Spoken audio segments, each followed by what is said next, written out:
I'm Jessica Anne Pressler, and you've tuned into Your Traitor Within, a podcast that exposes the brutal truths of healing, self-discovery, and breaking free from relentless patterns of self-sabotage. I'm so excited to welcome Dr. Eva Altobelli to Your Traitor Within podcast.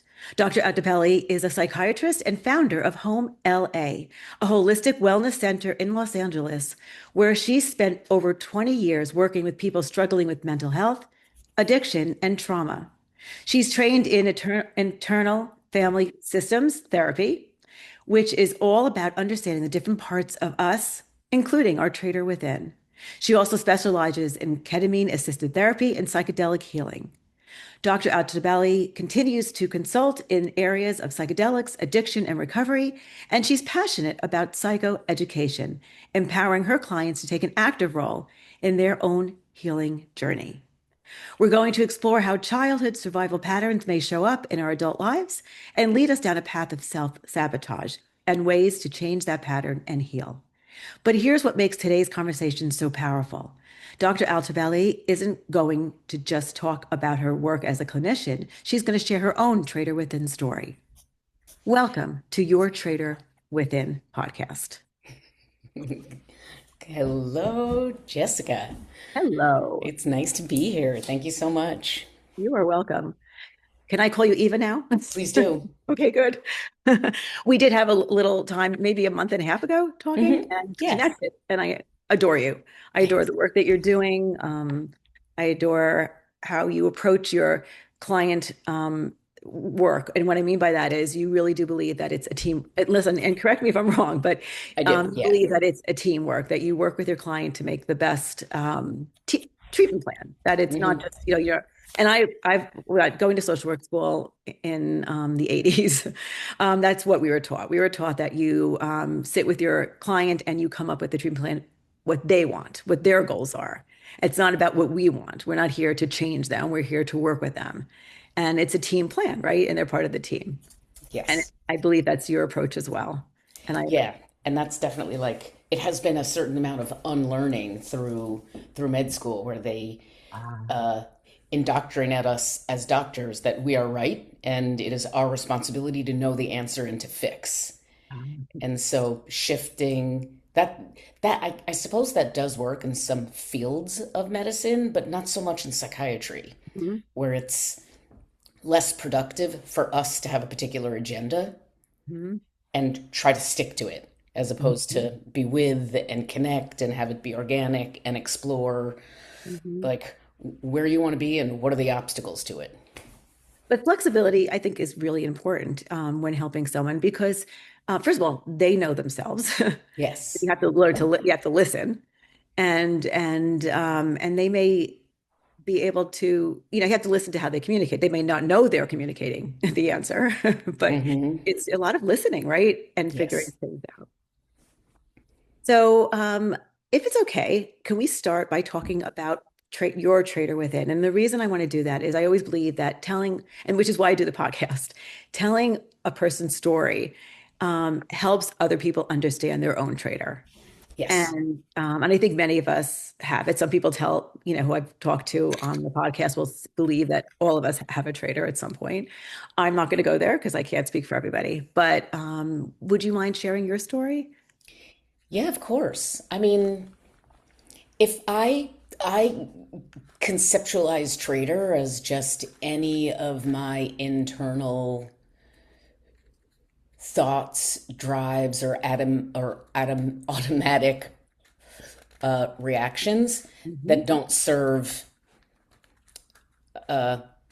really the greater goal of me living a happy, connected, love-filled life. Yes. And so I probably have a jillion, and some are stronger than others. I was thinking about this podcast this morning in the shower, and I was I came up with a pretty strong one that is a driving force for better and worse in a lot of the way I show up in the world.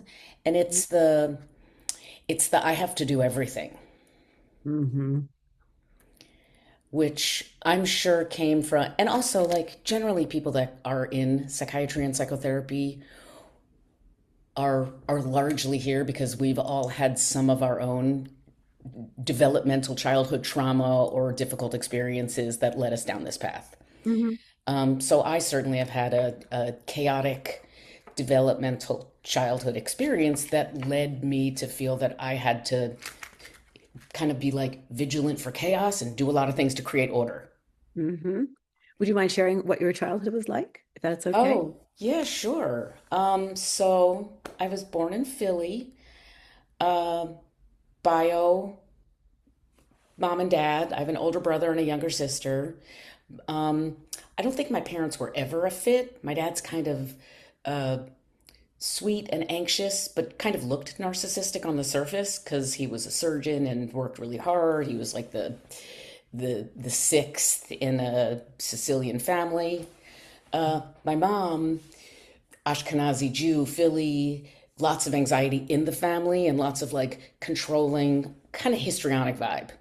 So Mhm. what we learned later is that her uh, access her B access, which is kind of like that borderline histrionic narcissistic traits where there's not a lot of room for other people to have needs, Mhm. um, creates that environment where you're not really sure how to show up, and you feel like it is also your job on some emotional level to make sure the needs in the room are cool prior to you ever recognizing your own.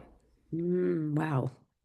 And that was more pronounced for me because, my folks split up when, I don't know, I was 4.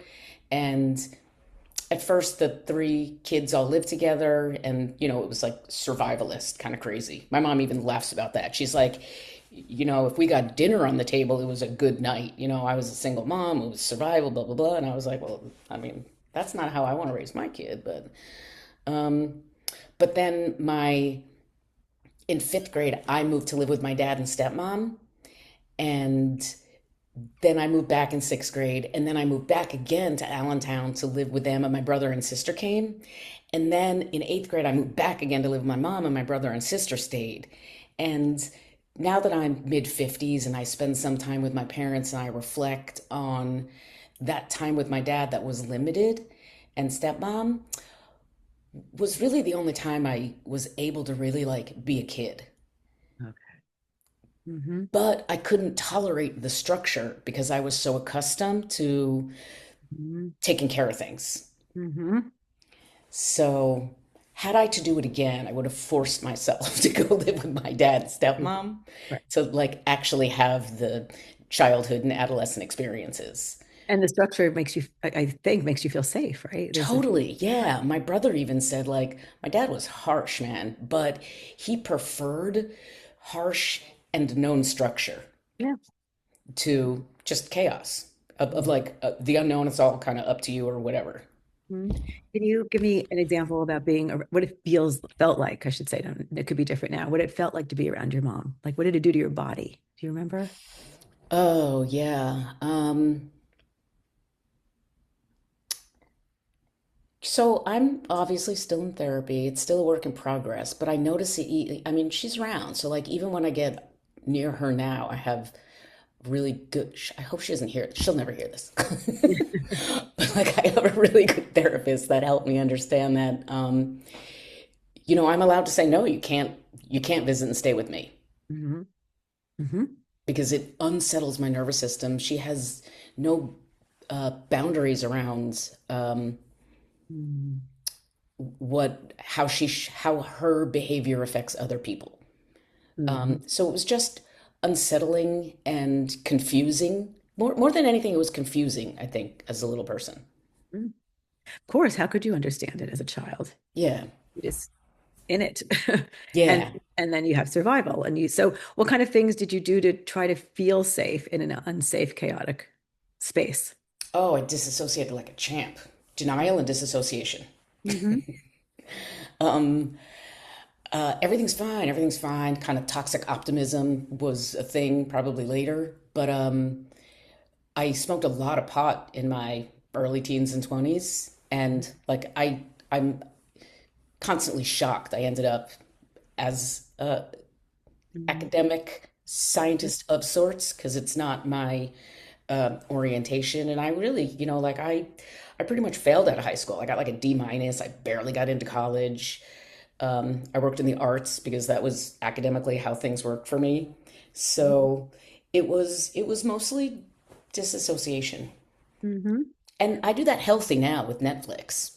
That's Mhm. like the No, there healthiest version. yeah, But that's which is probably okay. all. Pardon? Which is okay. Yeah. I love it, you know. I feel like that also was why I was so driven towards addiction because Mhm. I definitely understand I don't really have an addictive pattern. I even tried, like when I was working in the arts in my 20s, you know, drinking warm beer and writing poetry and smoking cigarettes in the East Village. It seems so romantic, but like it's gross and it didn't take and I couldn't do it. Um, but I totally get the not wanting to feel what you're feeling. Mhm. Yeah. Yeah. So did you take that what came because I think when you're a child, we do things obviously to make us feel safe, but we don't have much of a choice. We can't escape. We can't, Right. your escape you kind of did for a little bit. You go to your dad's. So you did have a little bit, but because you had two parents and two different, but for the most part, you have one or the other. I mean, that's basically your choice. Yeah. And many kids don't even have that other Yeah. for a choice. But you go into your adult life. So how did you take that coping part of you and put it into your adult life where you actually did have choice, but maybe felt you didn't have choice. You just kind of did it. You kind of muscle memory or whatever, that part of you. How did you take that coping part of you into your adult life and self-sabotaged? Um, it wasn't. It's like cutting bangs. You cut them and like you don't realize that they're too short until it's too late. Hmm. Um, like the self-sabotage wasn't so obvious for me because it was just not spending time in stillness Hmm. and in self and Hmm. being. Hmm. My path was largely doing.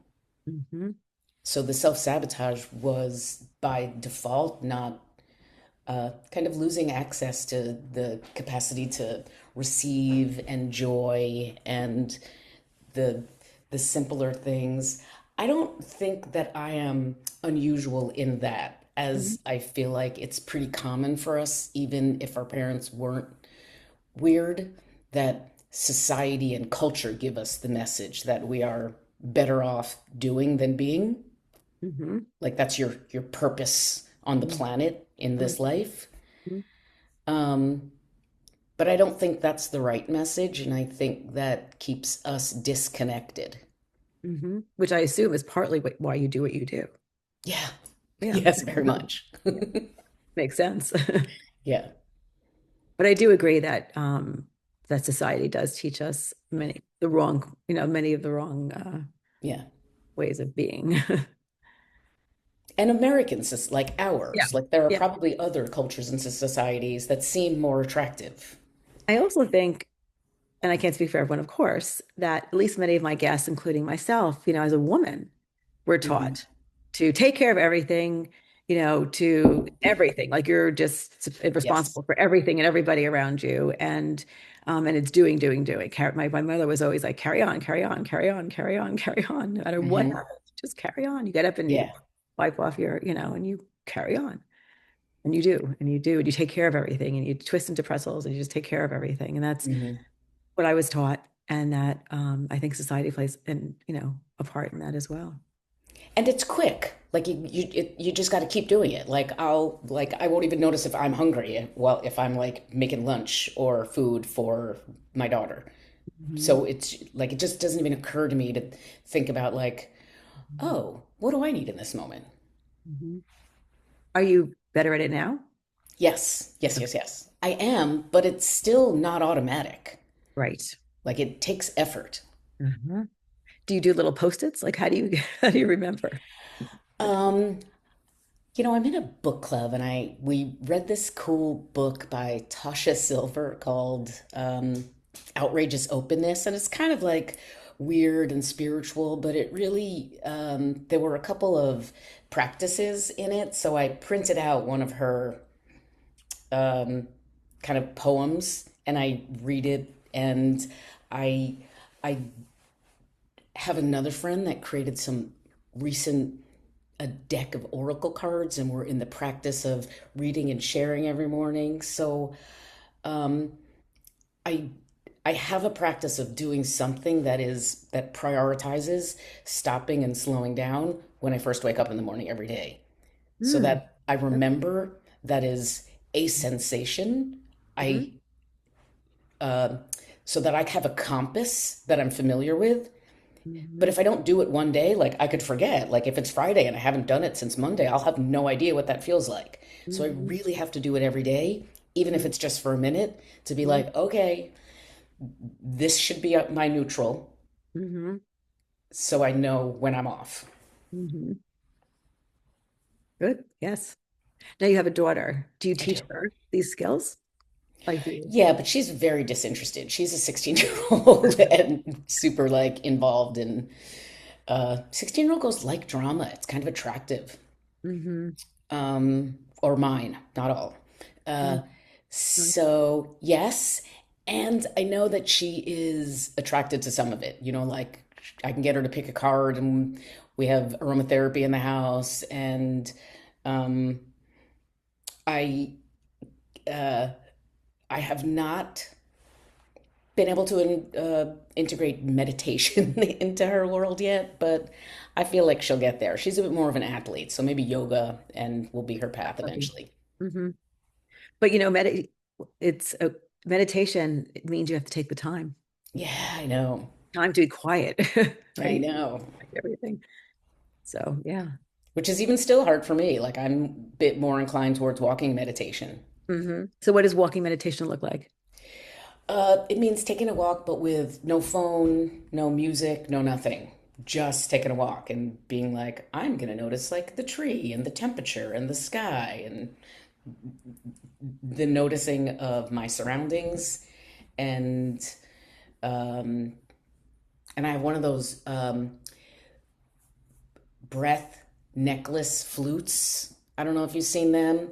I No. think back in the day in China, these monks were using little pieces of bamboo reeds, and it's a real thin. It's like an inch long and a little narrow reed Mm-hmm. shaped. And you have to exhale through it, but because it's so small, you have to end up exhaling longer than you inhale. So it creates the long, slow exhale, thereby sort of shifting you into parasympathetic. Mm-hmm. Interesting. I Hmm. didn't. Hacks. It works. Yeah. You're still doing it. It's just Yes. guidance. Guidance. And aromatherapy. Like even before the podcast, I Hmm. have uh, burn a little sage, light a candle, wild vetiver. That's great. That's no, I know things. I don't do it. I need to Oh yeah, I have take to the time do the things. to do the things. So you have this part of you that you keep going, Yes. you get going, and then you try these practices. You try walking meditation, which I'm going to start doing now because I listen to I Yeah. don't, and you do other things to slow down. Hmm. Um, does it feel better? Does your body feel more at peace? Not only does my body feel a little better, it reminds me of the conversation I can have in my head when I get uh, behaviorally start doing like four things at the same time. It reminds me to be like, okay, slow down, priority. Like, first of all, you don't have to do all those things. They don't have to happen in this moment. Take a breath. Oh, I noticed every time I get the urge to hurry Mm-hmm. or I feel pressured, like I feel an energy of pressure, that is my red flag to slow down instead of hurry. Okay. I do think that that makes perfect sense. That part of it is knowing your warning system, like is to get Yeah. to know your body, get to know your thoughts, but get to know your body because it Hmm. does tell you, you know, like you have triggers, you have Yeah. pieces that, and then learning to slow it down. Hmm. I have all these bracelets that says Traitor Within on it that I was handing out to everybody. And if I see you one day in person, I'll hand you a Good, bracelet. good, good, And good. it's just to have on your wrist because it's just a reminder to that Hmm. be more cognitive, and I mean, be more, do whatever you need if it's breathing, Yeah. grounding, or whatever the technique is to get to calm your system Hmm. down. And then you can function Hmm. with intention, I guess, right? With Absolutely. more intention. Okay, so you said you had many traders. Are there other traders that you wanted to share? You don't have to, but are there? That's the most potent one that's alive for me today and for the last couple. There's not there. If I come, if other pop in, I'll let you know. So you talked about as a child how you were burying things or repressing or not. Was that something you brought into your adult years, or that stopped when you were a child? I don't think I was bearing. I think I was, well, I'm sure I was, but it was more just disassociating, like Or not that noticing. was the word. I'm sorry, Yeah. disassociate. Do you feel that and then the pod helped, I'm assuming. Yeah, yeah. Pot was good until my mid 20s when it started making me very paranoid. Yeah. And Mhm. actually, Psychedelic Somatic Institute has a modality using cannabis for psychotherapy, and it's kind of like a body-based, which is probably good for people like me who get anxious with pot, but it's so uncomfortable to feel it. I when I tried it, and I know I don't use it as a grown up because I made me paranoid. I didn't. I mean, Yeah, I was probably 14 or 13 yeah. and I didn't like the feeling. Hmm. Um, Um, let's see, do I still? No, I don't think I disassociate. I do kind of intentionally, like if I need to just chill out, I'll watch like a dumb show that I've already watched, where like I know how it ends and it's nice and like uh kind of what are they called? Romance novels, like my rom-coms. yeah, Yeah. my relaxing literature can be bought at the drugstore. Yes, I understand. Yeah. I know the platform, I know how it's going to end. It's just like easy.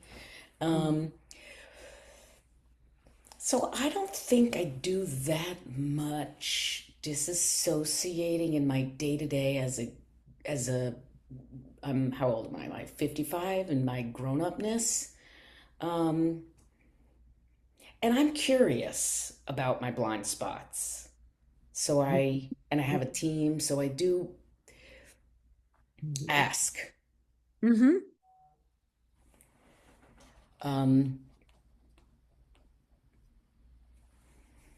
I'm sure there's more, but that was actually a feedback that I got from a colleague of mine who's kind of amazing. She's a traditional medicine doc who has the capacity to really see how people run their energy and where it gets hijacked. She works here at home with us.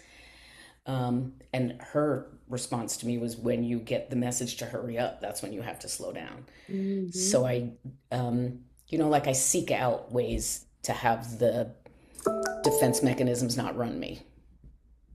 So what happens in when you have chaos? What when you're in it, like, is your mother, because that was chaos. So what happens when Yes. as a grown up? Like, what if you feel you're surrounded by chaos? Are you I start cleaning and organizing what's like around me. okay? What And you, what you, I, what you can control, I guess. yeah. And it's Yeah. super annoying for my daughter because I'm like, clean your room, do your laundry.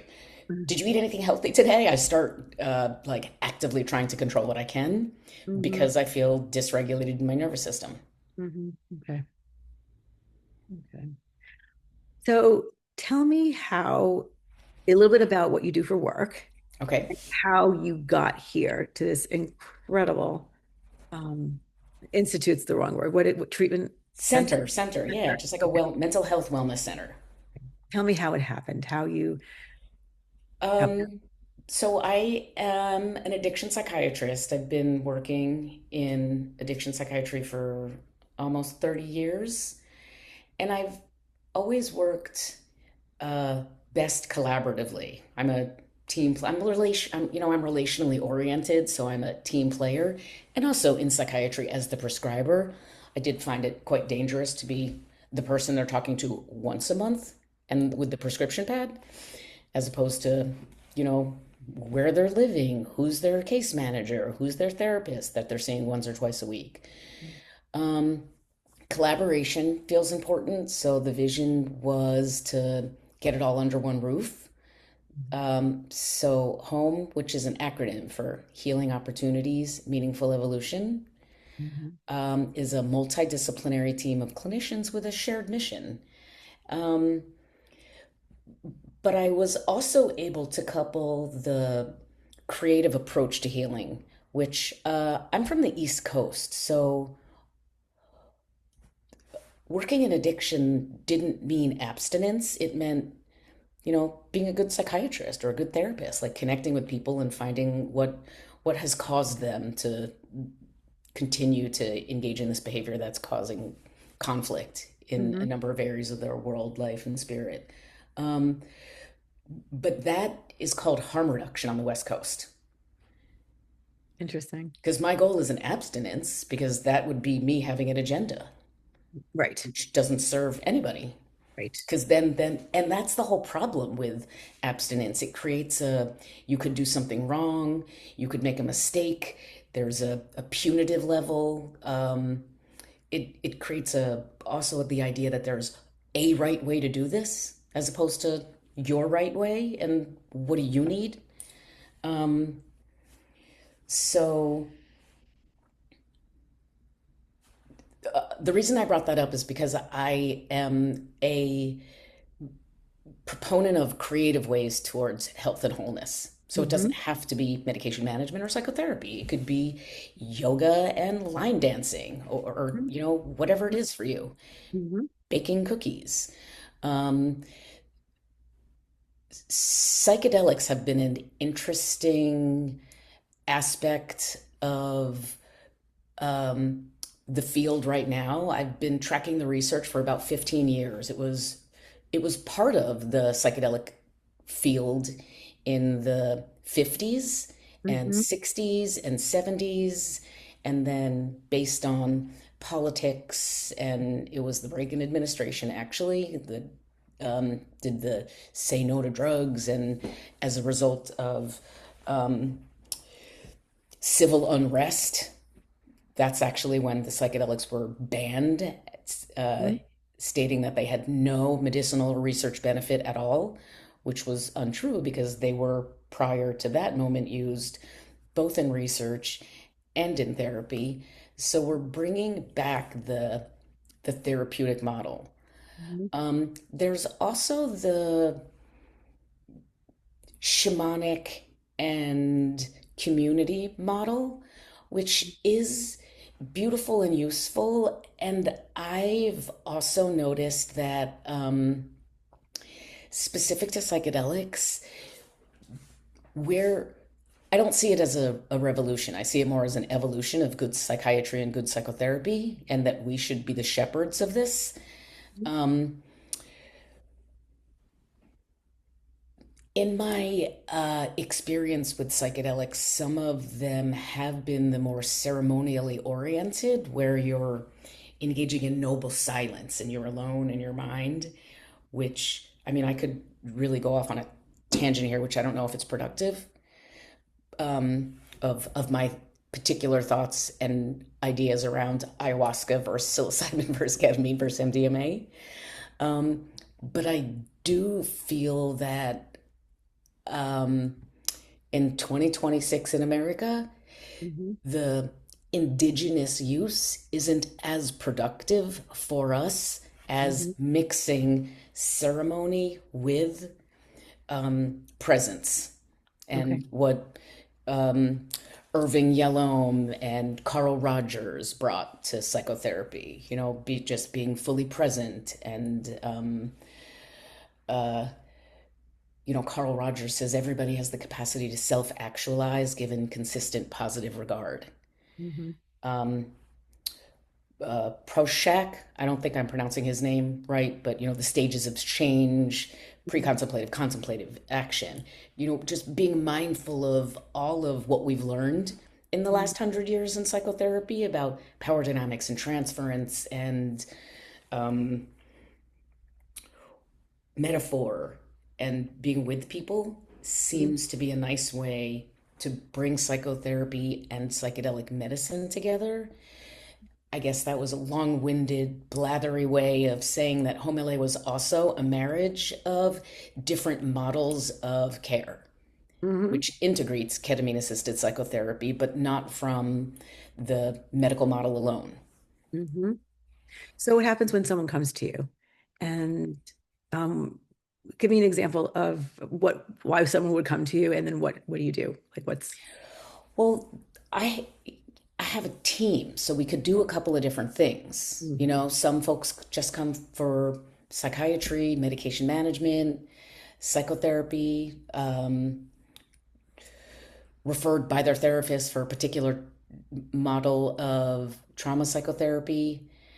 Some people are interested in working with psychedelics, but they need to talk to a psychiatrist and a psychotherapist to help with preparation and integration if they're going to go have an experience in another country. Mhm. Some people want referrals where it's legally done medically in Colorado, so we can work with people for preparation and integration and refer to our colleagues and um, like minded clinicians in Colorado.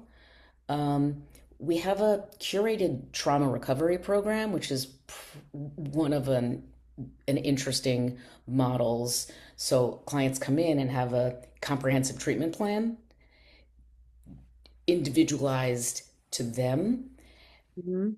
and we source from our team. Like, oh, do you want are you working with trauma and are you really ready to do the work now? Like you're out Mhm. of care and you're ready to go deep. Mhm. So let's do a couple sessions of psychotherapy. Do you need, and also not all the healing comes from talking, so maybe trauma informed yoga or working with yoshi for some of the body based energy work, Mhm. medication management, case management stabilization. So as I'm sharing, I'm noting about 5 different subspecialties so we can create an individual program for people. And that would be, we're going to do this for 2 weeks and then we're going to check in and or 1 week and add or decrease the services based on what's working for you. So it's a living being. You Yes, can it's organic. fantastic. And you're all communicating. Of So course, yes. it's amazing. That's the whole point of the Right. program. We are all together. Amazing. Amazing. Yeah. Wow. No, I think and so how would someone find you? Like how you have to be in California, everything is in person. If we're working with ketamine assisted psychotherapy, which is somewhat, I think, of a misunderstood treatment because there are so many different ways to offer it. Mhm. So, anybody working with ketamine assisted psychotherapy with us is in person. We never prescribe out of the office. We see it as a transformative procedure that requires a lot of it's like a high touch care team. Mhm. Mhm. Um, and I don't mean actual touch, Yeah. but we can hold your hand if you need it. Um, uh, and through the website, folks just usually, a lot of people come as referrals through their individual psychologist or psychotherapist. So we have a referral site on the website, or they can just call, text, or email, Mhm. and we're happy to explore what might be a right fit for you. There's also an interesting, because the world is so challenging these days, I think personal and spiritual growth and life transitions are a nice thing that we get to support as well. Mhm. So you don't have to be in a crisis to Mhm. explore depth work oriented towards transformational change. Mhm. Now you spoke to me about which I'm interested in doing. Oh, Like yeah. the group, Yes. how does that work? How do you? Um, so I shared earlier that I'm relationally oriented, and I do think that healing tends to happen more in community than in isolation. So I offer what started out as trainings. It was called a clinician experiential ketamine-assisted psychotherapy training, where I would offer information about dosing, routes of administration, indications, contraindications for the use of, which I certainly also do. Um, but this particular offer evolved to a more learning by experience model. So it's a small group experience in person, bookended by two virtual sessions, and started with a comprehensive medical and psych clearance. So everybody like fills out forms and meets with me and we chat. And then we all meet to discuss our intentions as well as our fears, apprehensions, and goals, Mhm. how we can support each other, what we're looking for, why we're attracted to this. Uh, what I did learn from internal family systems is probably that associated with a bit of that traitor piece, which is like, what part of you doesn't want to do this? What part is super apprehensive? And like, let's bring it all to the table so nothing is hidden. Mhm. Um, we have our in-person experience, which I'll describe in a moment, followed by a virtual integration a couple of days later. The 3 hour experience is informed by my ceremonial use of psychedelics. Um, so there's a studio we have in the back, and we have trifold mats, and we generally get about 4 to 7 clinician participants. Doesn't have to be a clinician. Um, and 3 facilitators, myself, a psychiatric nurse practitioner, and another psychotherapist. We drop in person, again, share what's alive in us in the moment, what we're coming in with, what we're looking for, really reconnecting. Mhm.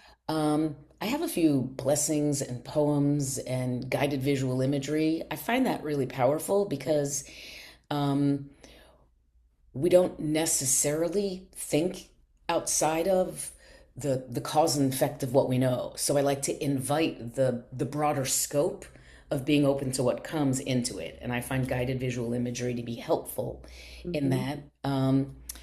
And then take blood pressures. It's a 2 injection model. I refer to that as the appetizer and then the main course. The first injection is quite low, and the whole point is just to relax into the moment Mhm. so that you can sense like how this is going to feel in my body, in this room, with these people, in this experience. Start feeling it in 2 minutes, peaks at 9, starts wearing off at 12 minutes. We come around at 12 minutes and say, it's not going to get any higher. Are you ready for your second dose?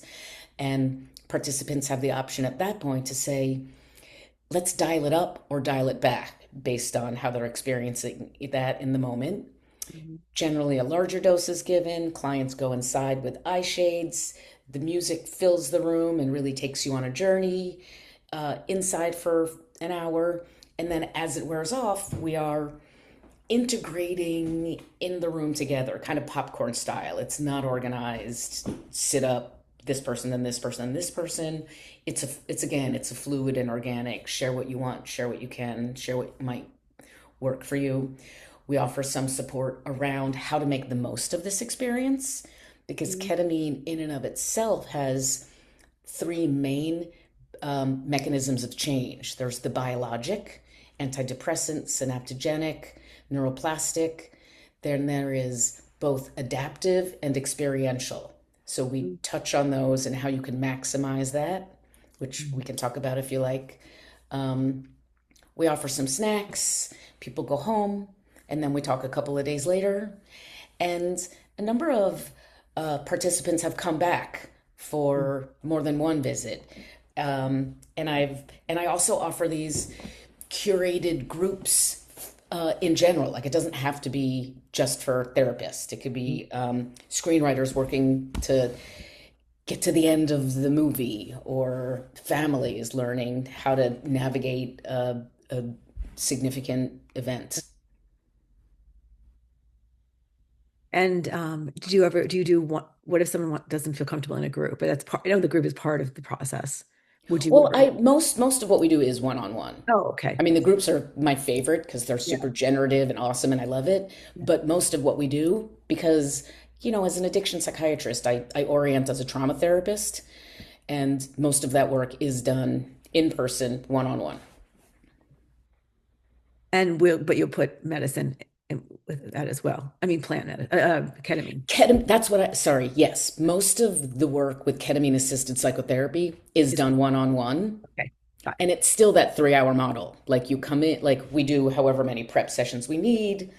We have a 3 hour session together where we talk for the first 30, 45, and then blood pressure, first injection, second injection, internal for a bit, and then sort of there's really that luminal golden space as it wears off where uh, your conscious and unconscious defenses are softer and you're really able to access things that you weren't aware of before and patterns, and it slows everything down so you can notice. And so we take lots of notes in that on a one-on-one basis and then meet with clients afterwards to process, or if we're ancillary, we share those notes with the referring therapist so that they could use that for their depth work if they've been working with somebody for many years. Okay. Is there anything that you want to share more about the work before I ask you another question? um no, I think uh I there's so many things, so maybe I'll leave it there because it's a passion of mine to sort of Yeah. create accessibility for change in a safe and ethical way, and there's so many nuances to that. So maybe I'll leave it there for now. Okay, so what if someone comes in and they tell, I'm going to do a traitor with you. Please. Someone comes in and they tell you that when they were a child, they didn't feel safe. They had a mother who was an alcoholic and didn't function well. She worked here, she it didn't Got feel it. safe and chaotic, and a father who was also not available, although he was very sweet. He was quiet. Okay. The child is becomes parentified, is taking care of the mother when she can't, eat, and she's doing whatever she can to take care of the mother. Um, the father, although she loves the father, but anyway, she doesn't feel safe, so she's doing whatever she can, basically taking care of her parents, but she doesn't talk about her own needs. She is basically invisible because what matters is, Mm-hmm. the need that she's taking care of is the feeling of safety. I get the avatar. Okay, that's it. Okay, so then she knocks on your door as Yes. a 30-year-old person who is not able to keeps going to very abusive relationships, Mm-hmm. and marrying people who are often have addiction issues. Some are violent, and she's just trying to fix it and fix it. Mm-hmm. So she's taking that child that was helpful into her adult relationship, but it's keeping her stuck where she Yeah, doesn't know. sure. So how would you help her? I have seen these clients. Sure. Um, I feel that ketamine assisted psychotherapy is an amplification and a way to amplify and expedite good psychiatry and psychotherapy. Hmm. So, what we do is good psychiatry and psychotherapy, like you meet with the client. And, you know, uh, I feel like this is a quote from somewhere, but trauma in and of itself limits our capacity for novel thought. And safety is the foundation for what's necessary for thinking of new ways of experiencing yourself, your stories, and the world you're in. Love them. So, one of our primary intentions before stepping into ketamine assisted psychotherapy would be to discuss safety. And there's a lot of times people don't even know that they don't feel safe. Mhm. So, moving at the speed of trust and slowing everything down is super important. I've had clients that are like, I'm ready, let's go in, give me a big dose. And I've done that. And they have an experience and then they contract, and there's like that always goes badly. Mhm. So we've done a couple of different one example of clients don't even know that they do or don't feel safe is one example is like, oh, okay, so before we move into discussing ketamine assisted psychotherapy, we have to have a bunch of sessions first. And in some of them, we'll talk about how what is the distance between you and me that feels best for your nervous system. And like we did this with a client who was like, whatever, there's fine, wherever you want to sit. And then we moved closer, and the client was like, oh, no.